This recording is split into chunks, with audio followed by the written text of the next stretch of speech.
নমস্কার, সংস্কৃত educational YouTube চ্যানেলে আপনাকে স্বাগত জানাই। আপনি যদি সিবিসিএস আন্ডার গ্রাজুয়েট বিএ সংস্কৃত অনার্সের স্টুডেন্ট হয়ে থাকেন, তাহলে আজকের একটি গুরুত্বপূর্ণ টপিক আমি আপনার জন্য উপস্থাপন করেছি। আপনি সংস্কৃত অনার্সের স্টুডেন্ট, আপনাকে একটু ডিটেলসে যে কোনো পেপার আপনাকে পড়তে হবে বা জানতে হবে। তাই আপনার উপযোগী করে আপনার পরীক্ষামুখী একটা গুরুত্বপূর্ণ আমি এই ভিডিওটির মাধ্যমে আপনার সামনে উপস্থাপন করতে চলেছি। চলে আসুন আজকের আলোচ্য টপিকে।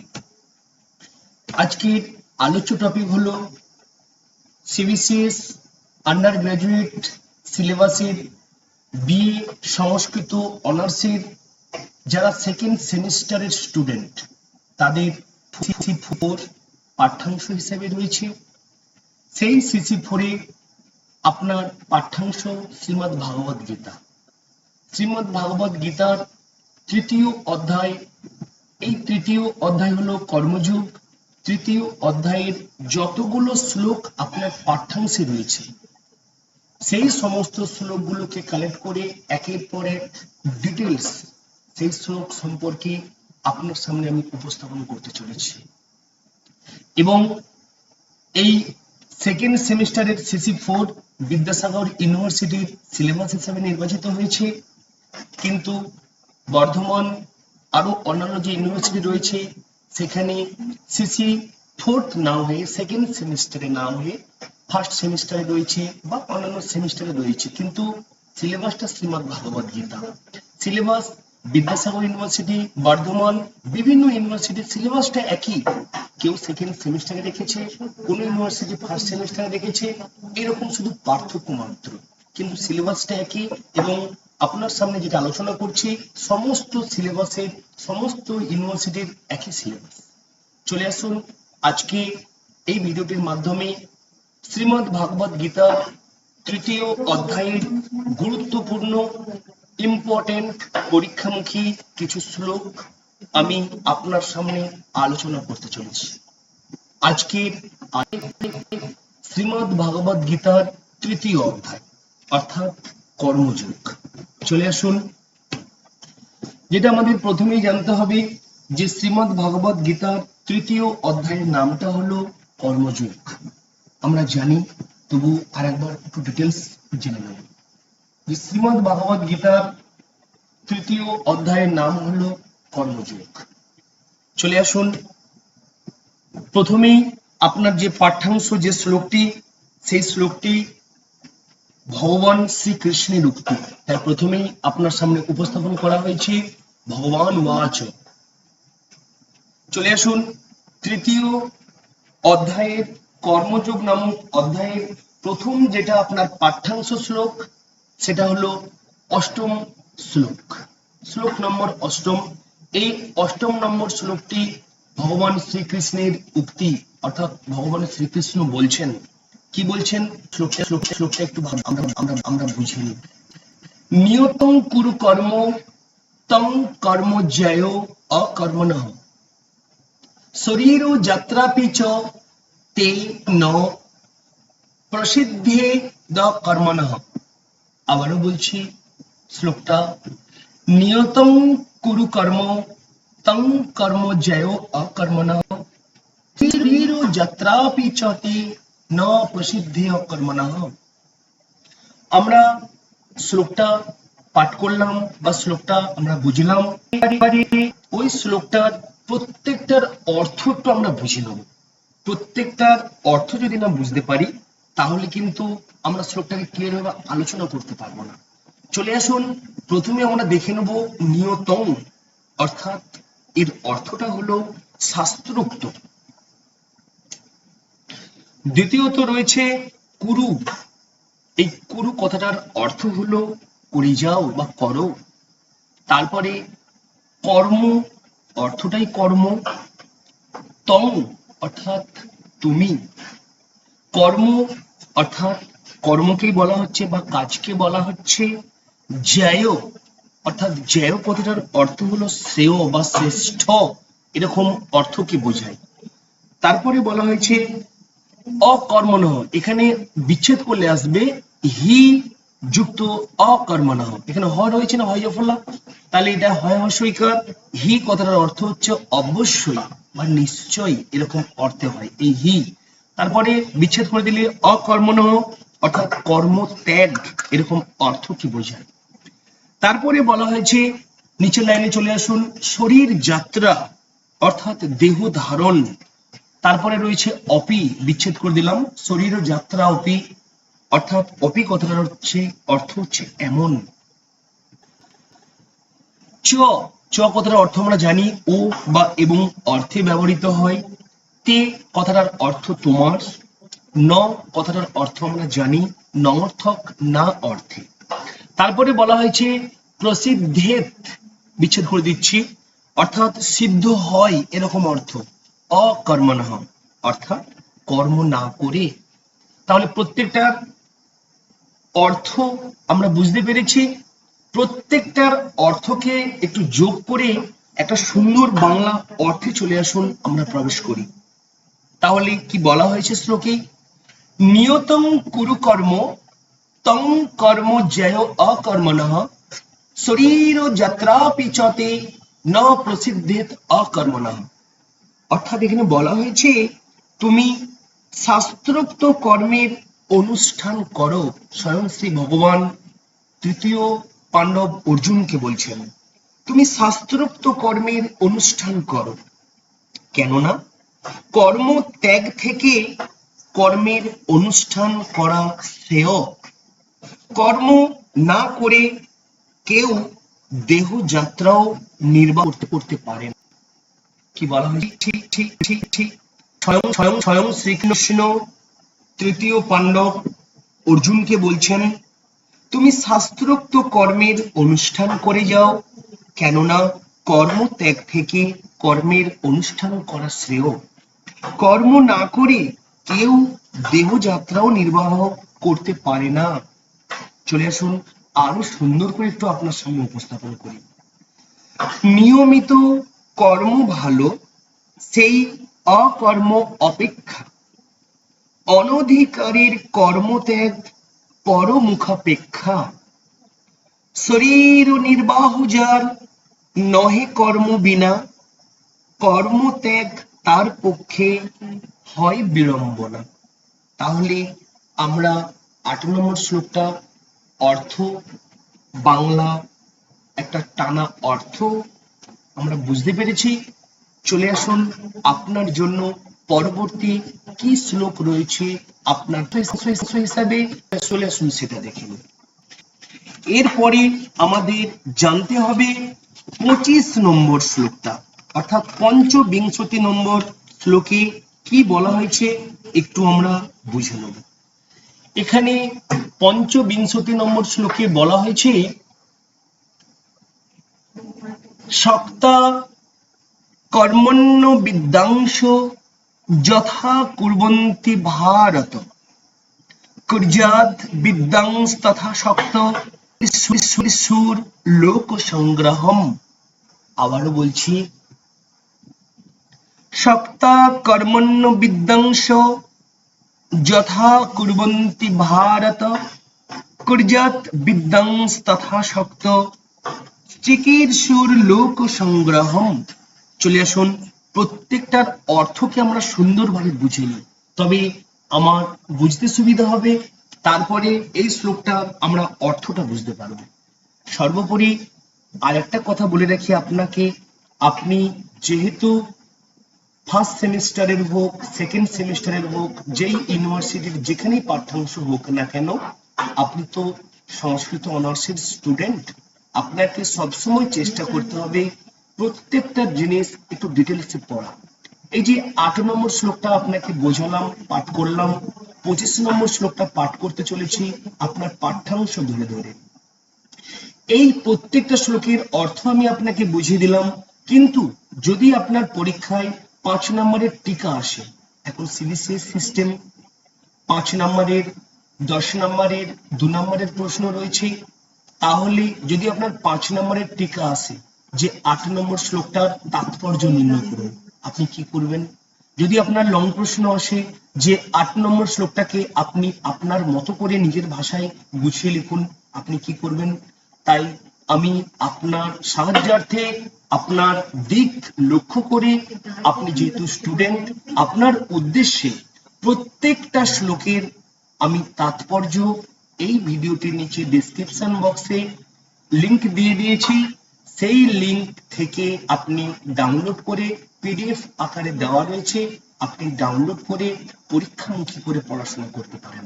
চলে আসুন 25 নম্বর শ্লোকটাকে একটু আমরা বুঝে নিই প্রত্যেকটার অর্থ। সক্তা, সক্তা কথাটার অর্থ হচ্ছে আসক্ত হয়ে। তারপরে বলা হয়েছে, বিচ্ছেদ করে করে বলছি, কর্মণি অর্থাৎ শাস্ত্রোক্ত কর্মে। তারপরে অবিদ্যাংশ অর্থাৎ অজ্ঞান মানুষেরা, যথা অর্থাৎ যেমন ভাবে, কুর্বন্তী করে থাকে, হে ভারত বংশীয় অর্থাৎ হে মহাভারত বংশীয়। তারপরে কি বলা হয়েছে, নিচে লাইনে চলে আসুন, কুর্জাত অর্থাৎ কর্ম করলেন। বিচ্ছেদ করে করে বলছি এত বড় লাইনটাকে, বিদ্যাং অর্থাৎ জ্ঞানী ব্যক্তি, তথাটাকে বিচ্ছেদ করে দিলাম, তথা অর্থাৎ তেমনি, অশক্ত অর্থাৎ আসক্তি রহিত হয়ে। তারপরে চিকিৎসু অর্থাৎ পরিচালিত করতে ইচ্ছা করে, এরকম একটা অর্থ হবে এখানে। লোক সংগ্রহম অর্থাৎ জনসাধারণকে বোঝাচ্ছে। তাহলে প্রত্যেকটার অর্থ আমরা বুঝতে পেরেছি। এবারে চলে আসুন প্রত্যেকটা অর্থকে একসঙ্গে করে একটা সুন্দর একটা টানা অর্থে আমরা প্রবেশ করি। শ্লোকটা ছিল, সপ্তাহ কর্মণ্য বিদ্যাংশ যথা কুর্বন্তি ভারত, কুর্যাত বিদ্যাংশ তথা শক্ত চিকিৎসুর লোক সংগ্রহম। এখানে বলা হয়েছে কি, হে ভারত, অজ্ঞানীরা যেমন কর্মফলের প্রতি আসক্ত হয়ে তাদের কর্ম অনাসক হয়ে মাকে সঠিক পথে পরিচালিত করার জন্যই কর্ম করবেন। বুঝতে পেরেছি? চলে আসুন আরো সহজ করে আপনাকে একটু বুঝিয়ে দেওয়া যাক। হে ভারত, অজ্ঞানীরা যেমন কর্মফলের প্রতি আসক্ত হয়ে তাদের কর্তব্য কর্ম করে চলেছেন, ঠিক তেমনি জ্ঞানী ব্যক্তিরা অনাসক্ত হয়ে, কোনো কিছুতে আসক্ত হয়ে নয় কিন্তু অনাসক্ত হয়ে মানুষকে সঠিক পথে পরিচালিত করার জন্যই কর্ম করবেন। তাহলে আমরা বুঝতে পেরেছি। চলে আসুন আরো সুন্দর করে ধরিয়ে দিই। বিদ্বানের যে কর্তব্য অবিদ্বান সম, ব্যাহত আসক্ত হয়ে কর্ম সমাগম, অন্তরে আসক্তি নাই লোকের সংগ্রহ, বিদ্বানের হয় সেই কর্মেতে আগ্রহ। তাহলে আমরা বুঝতে পেরেছি 25 নম্বর শ্লোকে কি বলা হয়েছে বা কি করা হয়েছে। চলে আসুন পরবর্তী আপনার পাঠ্যাংশে কি রয়েছে সেটা একটু আমরা বুঝে নিই। সর্বোপরি যেটা আমাকে বুঝতে হবে যে এর পরবর্তী যে পাঠ্যাংশ আপনার রয়েছে সেটা হলো 36 নম্বর শ্লোক। এই 36 নম্বর শ্লোকটি মূলত 36 নম্বর শ্লোকটি মূলত অর্জুনের উক্তি। অর্জুন বলেছেন 36 নম্বর শ্লোকটি অর্জুনের উক্তি। অর্জুন বলেছেন, অর্জুন উবাচ, দেখতে পেয়েছেন 36 নম্বর শ্লোকের অর্জুনের বক্তব্য রয়েছে। অর্জুনের বক্তব্য কি রয়েছে চলে আসুন আমরা একটু দেখে নিই, একটু বুঝে নিই। অর্জুন বলছে, অথ কেন প্রযুক্ত অয়ং পাপং চরতি পুরুষঃ অনিচ্ছন্নপি বার্ষ্ণেয় বলাদিব নিয়োজিত। আবারও বলছি 36 নম্বর শ্লোকটা, অথ কেন প্রযুক্ত অয়ং পাপং চরতি পুরুষঃ অনিচ্ছন্নপি বার্ষ্ণেয় বলাদিব নিয়োজিত। চলে আসুন প্রত্যেকটা অর্থ একটু আমরা সুন্দর করে বুঝে নিই। প্রথমে রয়েছে, অর্জুন যেহেতু বলছেন প্রথমেই রয়েছে অথ অর্থাৎ তবে বা তারপর। তারপরে কি রয়েছে না কেন, কেন কথাটার অর্থ হচ্ছে কার দ্বারা। তারপরে দেখুন বিচ্ছেদ করে করে বলছি প্রযুক্ত অর্থাৎ প্রেরিত হয়ে, অয়ং অর্থাৎ এই, পাপম অর্থাৎ এই পাপ, কোথায় গেল কারসারটা, পাপম অর্থাৎ পাপ, চরতি আচরণ করে, পুরুষ অর্থাৎ মানুষ। নিচের লাইনে চলে আসুন, নিচের লাইনে কি রয়েছে, অনিচ্ছন যুক্ত অপি ভেঙে দিচ্ছি, অনিচ্ছন অর্থাৎ অনিচ্ছায়, অপি যদিও, তারপরে বিচ্ছেদ করে দিচ্ছি না, একই সঙ্গে রাখছি, বার্ষণীয় অর্থাৎ হে বৃষ্ণি বংশ, এরকম একটা অর্থ এখানে হচ্ছে। তারপরে কি রয়েছে যে এটাকে বিচ্ছেদ করি, বলাৎ যুক্ত ইব, দুটো রয়েছে এখানে। বলাৎ অর্থাৎ যার অর্থটা হচ্ছে বলপূর্বক অর্থাৎ জোর করে, ইব মানে যেন, এরকম একটা অর্থে। নিয়োজিত, নিয়োজিত অর্থাৎ নিয়োজিত হয়েছে। তাহলে প্রত্যেকটার অর্থ বুঝতে পেরেছি। চলে আসুন প্রত্যেকটা অর্থকে যোগ করে একটা সুন্দর বাংলা অর্থে আমরা প্রবেশ করি। অর্জুন বলছেন অথ কেন প্রযুক্ত অয়ং পাপং চরতি পুরুষঃ অনিচ্ছন্নপি বার্ষণীয় বলাৎ ইব নিয়োজিত। বাংলা অর্থ প্রত্যেকটাকে যোগ করে একটা সুন্দর না প্রবেশ করছি। অর্জুন বলছেন হে বার্ষণীয়, বার্ষণীয় মানে কি, বিষ্ণুকে বলা হচ্ছে মানুষ কার দ্বারা চালিত হয়ে অনিচ্ছা সত্ত্বেও যেন বলপূর্বক নিয়োজিত হয়েই পাপ আচরণে প্রবৃত্ত হয়। আবারও বলছি, অর্জুন বলছেন কাকে, স্বয়ং শ্রীকৃষ্ণকে বলছে হে বার্ষ্ণেয়, হে বিষ্ণু, মানুষ কার দ্বারা চালিত হয়ে অনিচ্ছা সত্ত্বেও যেন বলপূর্বক নিয়োজিত হয়েই পাপ আচরণে প্রবৃত্ত হয়, জিজ্ঞাসা করছে। চলে আসুন আরো সুন্দর করে একটু বুঝে নিই। হে বার্ষ্ণেয়, কহ তুমি বুঝাইয়া কি লাগি হয়েছে জীব যুক্ত পাপ ঘরে, অনিত্যতেও হয় পাপে নিয়োজিত, অবশ্য হইয়া করে পাপ সে গরিহিত। আমরা ৩৬ নম্বর শ্লোকটা বুঝতে পেরেছি। এবারে চলে আসুন আমরা আমাদের পরবর্তী যে পাঠ্যাংশ রয়েছে শ্রীমদ্ ভাগবত গীতার সিবিসিএস আন্ডার গ্রাজুয়েট সংস্কৃত অনার্স স্টুডেন্টদের। চলে আসুন পরবর্তী স্বয়ং শ্রীকৃষ্ণেরই উক্তি, কত নম্বর শ্লোক আমাদের পাঠ্যাংশ রয়েছে, চলে আসুন আমরা একটু দেখে নিই বা বুঝে নিই। এরপরে রয়েছে ৩৭ নম্বর শ্লোক। ৩৭ নম্বর শ্লোকে ভগবান শ্রীকৃষ্ণেরই উক্তি রয়েছে। চলে আসুন কি একটু আমরা বুঝে নিই। যখন অর্জুন বললেন, অর্জুনের প্রত্যুত্তরে স্বয়ং শ্রীকৃষ্ণ বা শ্রী নারায়ণ কি বলেছেন, কাম এসো ক্রোধ এসো রজগুণ সমুদ্ভব মহাশন মহাপাপমা বিদ্যেনম ইহ বৈরিনম। আবারও বলছি, কাম এসো ক্রোধ এসো রজগুণ সমুদ্ভব মহাশন মহাপাপমা বিদ্যেনম ইহ বৈরিনম। চলে আসুন প্রত্যেকটার অর্থকে আমরা একটু সুন্দর করে বুঝে নিই। স্বয়ং শ্রীকৃষ্ণ বলছেন, কি বলছেন না, পরমেশ্বর ভগবান শ্রীকৃষ্ণ কি বলছেন, কাম অর্থাৎ কাম, এস এই, ক্রোধ ক্রোধ, এস এই, রজগুণ রজগুণ, আমরা জানি প্রকৃতি মাতার 3টি গুণ, সত্য রজতম, রজগুণ সমুদ্ভব অর্থাৎ উদ্ভূত হয়। নিচে লাইনে চলে আসুন, মহাশন অর্থাৎ সমগ্র সর্বগ্রাসী, মহাপাপমা অত্যন্ত পাপী, বিদ্যে এখানে বিচ্ছেদ করে দিচ্ছি, বৃদ্ধিযুক্ত এনম যুক্ত ইহ, 3টা বিচ্ছেদ করে দেবো।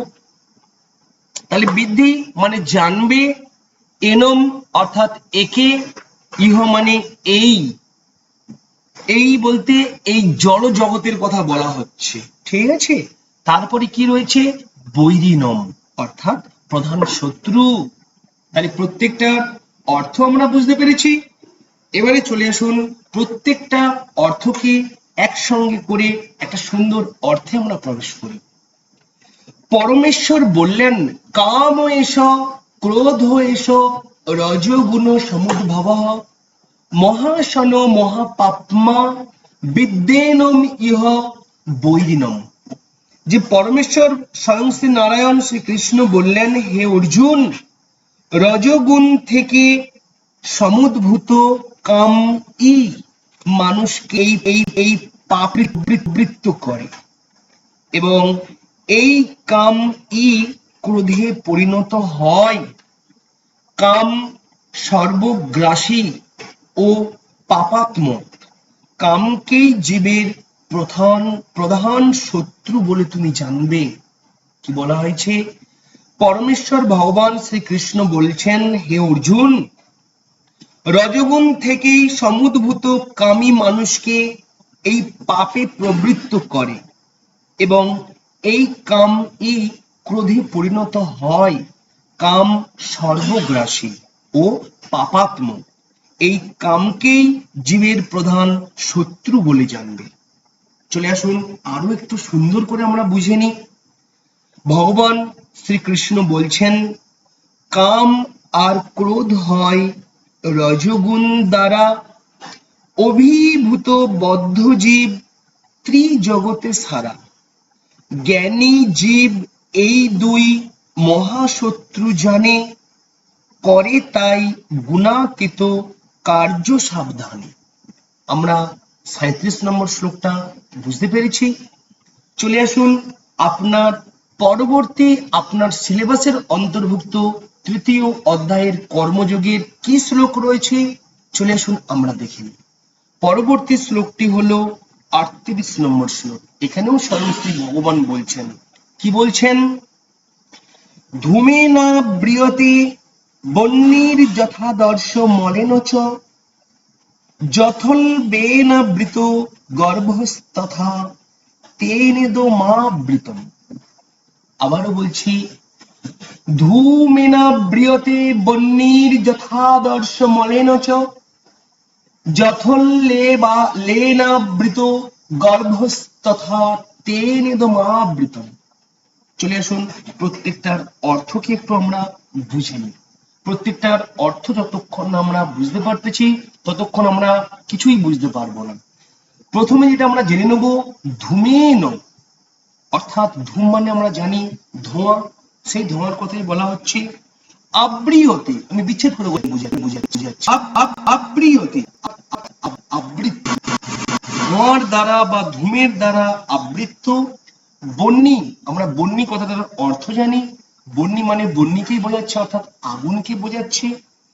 যথা, যথা কথাটার অর্থ হচ্ছে যেমন। তারপরে আদর্শ, অর্থাৎ দর্পণ। আদর্শ মানে এখানে দর্পণের কথা, আয়নার কথা বলা হচ্ছে। মলেন, অর্থাৎ মলেন কথাটার অর্থ হচ্ছে ময়লার দ্বারা। মলেন, ময়লার দ্বারা। চ এবং বা ও এরকম একটা অর্থে আসছে।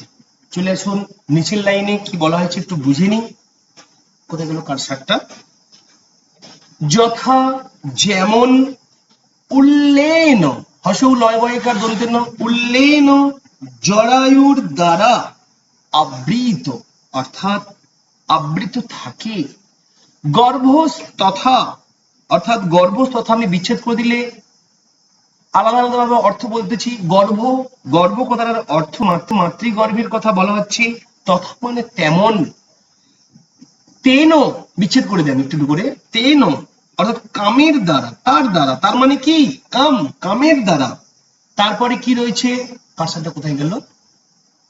তেন ইদম, এই যেটা ইদম, অর্থাৎ এই আবৃতম। আবৃতম কোথায় গেল কারসারটা? আবৃতম অর্থাৎ আবৃত থাকে। তাহলে প্রত্যেকটার অর্থ আমরা বুঝতে পেরেছি। চলে আসুন প্রত্যেকটার অর্থকে একসঙ্গে যোগ করে একটা সুন্দর অর্থে আমরা প্রবেশ করি। ধূমেনাব্রিয়তে বহ্নির যথাদর্শ মলেন চ, যথলেনাবৃত গর্ভস্তথা তেনেদমাবৃতম। অর্থাৎ এখানে বলা হয়েছে যে অগ্নি যেমন ধূম দ্বারা আবৃত থাকে, দর্পণ যেমন ময়লার দ্বারা আবৃত থাকে, অথবা গর্ভ যেমন মাতৃগর্ভ যেমন জরায়ুর দ্বারা আবৃত থাকে, ঠিক তেমনি জীবাত্মা বিভিন্ন মাত্রায় এই কামের দ্বারা আবৃত থাকে। আমি কি আপনাকে বোঝাতে পারলাম? আবারও বলছি আর একবার, অগ্নি যেমন দ্বারা আবৃত থাকে, দর্পণ যেমন ময়লার দ্বারা আবৃত থাকে, অথবা মাতৃগর্ভ যেমন জরায়ুর দ্বারা আবৃত থাকে, ঠিক তেমনি জীবাত্মা বিভিন্ন মাত্রায় এই কামের দ্বারাই আবৃত থাকে। চলে আসুন আরো সুন্দর করে একটু আপনার সামনে পাঠ করি। ত্রিজগতে কাম মাত্র সর্ব আবরণ, আগুনেতে ধূম যথা ধূসর দর্শন, অথবা জরায়ু যথা গর্ভ আবরণ, অল্পাধিক এই সব কামের কারণ। আমরা 38 নম্বর শ্লোকটা বুঝতে পেরেছি, এটুকু বলতে পারি। চলে আসুন আপনার সংস্কৃত অনার্সের যে স্টুডেন্ট, তৃতীয় অধ্যায়ের কর্মযোগীর পরবর্তী আপনার পাঠ্যাংশ রয়েছে কোন শ্লোকটি আমরা বুঝে নিই। পরবর্তী আপনার পাঠ্যাংশ হচ্ছে পাঠ্যাংশ শ্লোক 39 নম্বর শ্লোক। এখানেও ভগবানের উক্তি, ভগবান উবাচ, ভগবান বলছেন, কি বলছেন? আবৃতং জ্ঞান মেতেন জ্ঞানীন নিত্য বৈরিণ, কাম রূপেণ কৌন্তেয় দুষ্পুরেণ অনলেন চ। আবারও বলছি, আবৃতং জ্ঞানম এতেন জ্ঞানীন নিত্য বৈরিণা, কাম রূপেণ কৌন্তেয় দুষ্পুরেণ অনলেন চ। চলে আসুন প্রত্যেকটার অর্থকে আমরা বুঝে নিই। প্রত্যেকটার অর্থ যেটা প্রথমেই রয়েছে আমাদের প্রথম লাইনে, আবৃত অর্থাৎ আবৃত থাকে, জ্ঞানম অর্থাৎ শুদ্ধ চেতনা, এতেন এতেন এর দ্বারা, জ্ঞানীন অর্থাৎ জ্ঞানীর, নিত্য বৈরিণা অর্থাৎ চিরশত্রুর দ্বারা। নিচের লাইনে চলে আসুন, কাম রূপেণ, কামরূপ, কৌন্তেয়। কৌন্তেয় আমরা জানি যে কুন্তির সন্তানদেরকে এক কথায় কৌন্তেয় বলা হয়, সেই অর্থে কৌন্তেয় রূপটা ব্যবহার করেছেন স্বয়ং শ্রীকৃষ্ণ। হে কুন্তি পুত্র, দুষ্পুরেণ, দুষ্পুরেণ অর্থাৎ অপূরণীয়, অনলেন অর্থাৎ অনল মানে আগুন, আমরা জানি আগুনের দ্বারা, চ ও বা এবং। তাহলে আমরা প্রত্যেকটার মিনিং করলাম, এবারে প্রত্যেকটা মিনিংকে যোগ করে একটা সুন্দর অর্থে আমরা প্রবেশ করি। চলে আসুন, এখানে বলা হয়েছে আবৃতং জ্ঞান মেতেন জ্ঞানীন নিত্য বৈরিণা, কাম রূপেণ কৌন্তেয় দুষ্পুরেণ অনলেন চ। যে কামরূপী চিরশত্রুর দ্বারা জীবের শুদ্ধ চেতনা আবৃত হয়। এই কাম দুর্বারিত অগ্নির মতো চির অতৃপ্ত। কি বলা হয়েছে আবারও একবার পুনরুৎ পাঠ করছি, কামরূপী চিরশত্রুর দ্বারা জীবের শুদ্ধ চেতনা আবৃত হয়। এই কাম দুর্বারিত অগ্নির মতো চির অতৃপ্ত। চলে আসুন আরো সুন্দর করে একটু আপনাকে বুঝিয়ে দিই। এই নিত্য বৈরী করে জ্ঞান আবরণ, জীব তাহে বদ্ধ হয় নহে সাধারণ।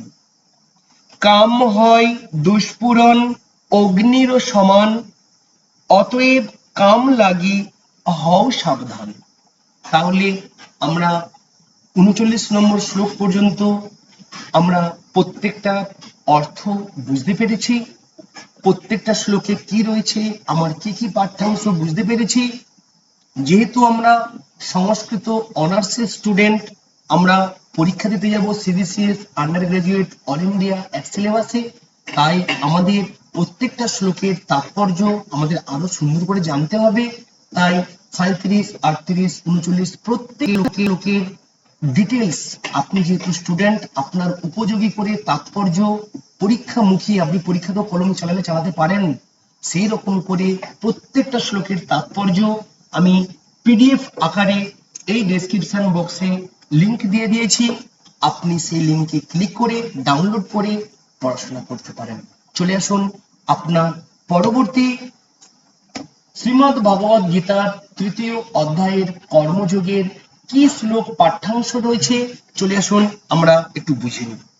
পরবর্তী স্বয়ং শ্রী ভগবানেরই উক্তি রয়েছে।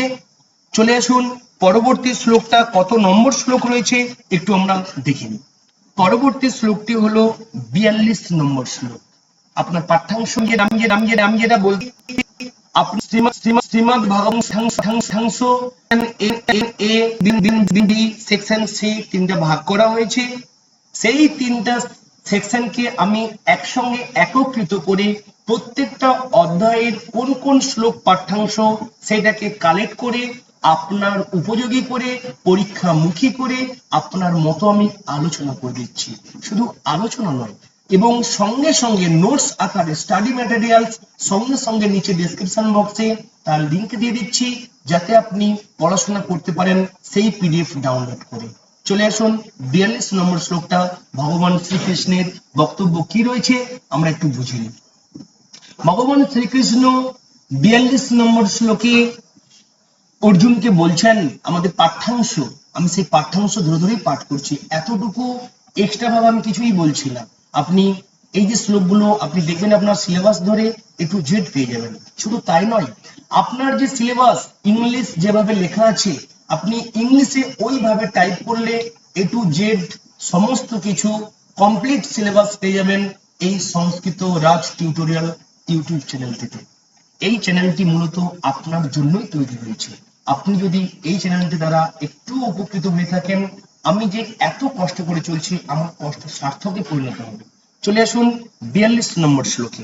৪২ নম্বর শ্লোকে বলা হয়েছে ইন্দ্রিয়াণি পরান্নহু ইন্দ্রিয়েভ্য পরং মনঃ মনসংস্তু পরঃ বুদ্ধির্য বুদ্ধে পরন্তস্তু সহ।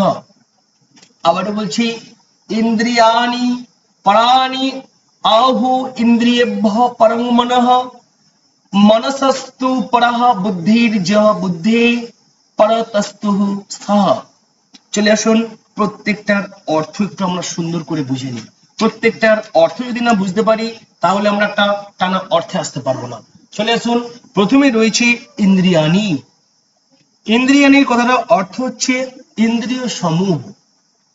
তারপরে রয়েছে পরান্নাহু অর্থাৎ পরাণী যুক্ত আহু। পরাণী কথাটার অর্থ হচ্ছে শ্রেয়। আহু কথাটার অর্থ হচ্ছে বলা হয়।